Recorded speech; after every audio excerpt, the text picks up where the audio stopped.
Okay, student, this is the third video lecture, and it is about the summary, how to write a summary. Writing a summary is very important, and it is also a little bit difficult for students of your level, and it is included in your exercise of Unit 1. That is why I thought it pertinent that we should deliver a lecture on how to write a summary. So in this lesson, we will be covering these areas: what is a summary, how to write a summary, and why to write a summary. What is the importance of writing a summary? So a summary is the main crux of a lesson. It is the shortened form of a bulky work. It is a brief account of the main points of a longer work. You are having, suppose, a novel, 400 pages, 500 pages, and you sit and write its summary just in 100 pages or 80 pages or less than that. You just collect the key events and the main ideas and main key points from that bulky novel, and you convert it into a shortened form so that it may be easy for the reader to read in a less time and with less difficulty. So that is a summary. Now our next point is why to write a summary. This is our next point. So the first thing is to save time. Second thing is that reader may face difficulty in reading lengthy works, and moreover some lengthy works language is also very complex, and you convert it into simple language and you shortened it so that the reader may grab the idea fully and very easily. So that is why we need to write a summary. For students of your level, it is also used to teach them writing, how to write correctly and how to grab the central idea, the key points from a lesson. So in order to sharpen that faculty of the mind, this writing summary exercise is included. So that was about what is a summary and why to write a summary. Now our third important point is what step we should follow in writing a summary. So I'm giving you a few steps and then a few tips at the end which you have to avoid or you have to do while writing the summary.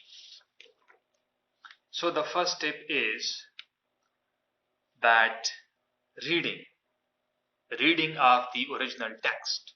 If you are summarizing a lesson, an essay, or any other script, a novel, or anything, a book, you have to read that very carefully so that you may get the central idea and the key events and the sequence of events in that lesson or novel or short story or drama or book or any other thing. So reading is very important. You have to read very carefully while not taking the notes, just reading and grasping the idea. Second step is collect the key points.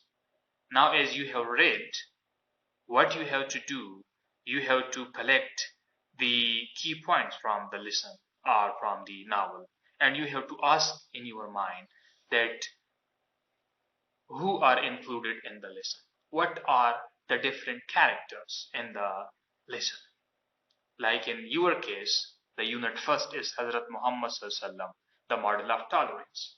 So in this unit there are a few characters. One is Hazrat Muhammad Sallallahu himself, another is Rabi Zaid, Abu Sufyan, Hazrat Umar anhu, and so on. So these people are there in the lesson. What action took place? What is the action? So in your case, the Holy Prophet ﷺ exiled from Makkah, then his conquest of Makkah, the event of Rabi Zaid. So these actions are taking place in this lesson. When did it took place? So that is another point you have to ask in your mind. So it took place at that time, at the Holy Prophet ﷺ time. And where did it take place? So the action in that lesson took place in Makkah, because he was exiled from Makkah, then in Jabal Talib, and then in other places as well. So you have to ask such type of question in your mind. Okay. Now read again and take notes. This time when you are reading, you have to take notes. You have to collect key ideas, central points, and then the points that you have collected, you have to give it sequence. It must be in a sequence, in that sequence where it is in the lesson, or in the novel, or in the drama. So after giving the sequence to your key points, you have to write your neat draft, writing your summary. You have to pick your pen and clean a neat page and sit and start writing. So this way you will complete your summary. Now there are a few points you have to keep your mind. First of all, whenever you are writing a summary, you have to use present tense, only present tense, maybe present indefinite, maybe continuous, but present tense. You have to include author name and title. Suppose the lesson Hazrat Muhammad is written by blah blah blah. Keep care of the length. You must keep care of the length. A summary is always shorter than the original length. It is almost 1/3.